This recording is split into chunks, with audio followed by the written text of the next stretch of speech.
آپ حضرت مفتی سعید احمد صاحب عالمپوری کو جانتے ہیں؟ تو ایک بندے نے کہا میں اتنا جانتا ہوں، یہ دارالعلوم دیوبند کے شیخ الحدیث تھے۔ میں نے کہا بس اتنا ہی جانتے ہیں، ان کو صدر جمہوریہ کے ہاتھوں ایوارڈ ملا، آپ کو نہیں معلوم؟ کہا نہیں معلوم۔ میں نے کہا یہ وہ ہستی ہے۔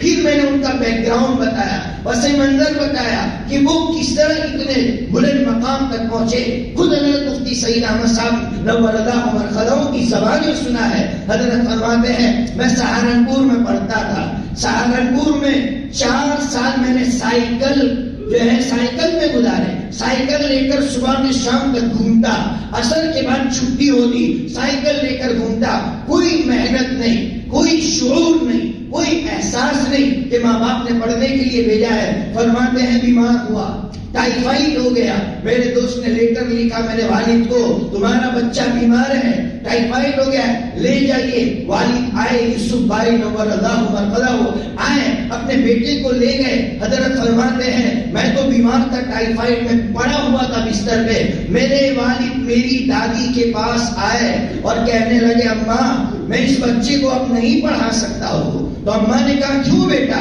تو کہا اماں میرے پاس پیسے نہیں ہیں، جب یہاں سے جا رہا تھا اس وقت بھی میں نے قرض لا کر اس کو دیے تھے، میرے پاس پیسے نہیں تھے، میرے پاس پیسے نہیں تھے، میں غریب ہوں، میرے پاس اتنے پیسے نہیں کہ میں اپنے اس بچے کو پڑھا سکوں، اب یہ واپس آئے گا، واپس بھیجوں گا، واپس آئے گا، اتنا خرچ کہاں سے لاؤں گا؟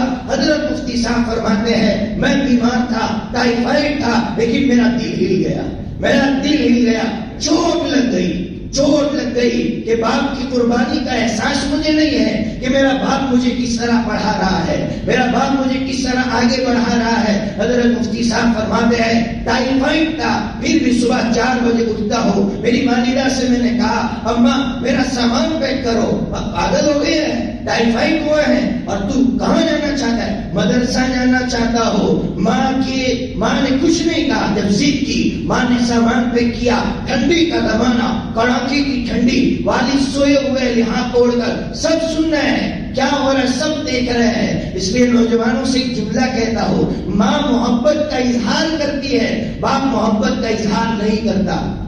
ماں محبت کا اظہار کرتی ہے، باپ محبت کا اظہار اس لیے نہیں کرتا، اسے ڈر لگتا ہے کہ اگر محبت کا اظہار کیا میرا بیٹا بگڑ جائے گا، میرا بیٹا بگڑ جائے گا، میری نبی کا غلط فائدہ اٹھائے گا۔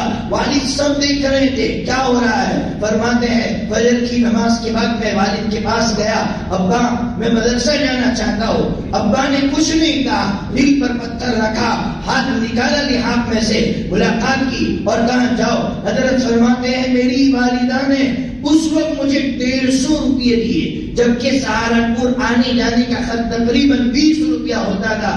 جب وہاں گیا میں نے جیب میں والدہ کے 150 روپئے دیکھے تو میں دھاڑے مار مار کر رویا ہوں۔ تب مجھے احساس ہوا ہے کہ ہمیں پڑھانے کے پیچھے اور ہمیں آگے بڑھانے کے پیچھے ہماری والدہ کا اور ہمارے والد کی قربانیوں کا کتنا دخل ہے۔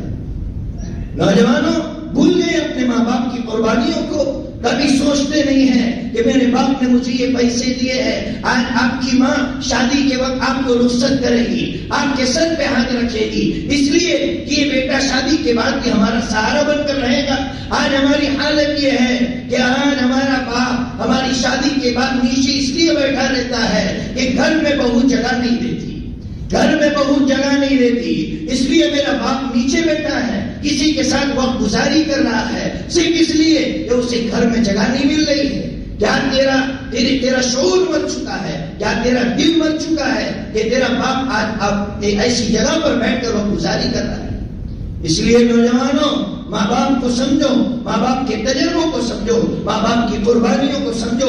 قربانی کے احساس کے ساتھ اگر آپ جیئیں گے پھر مزہ آئے گا۔ ایک مرتبہ چوٹ لگنا ضروری ہے، اگر چوٹ لگ گئی، چوٹ لگی، آپ وقت کے امام بن جائیں گے۔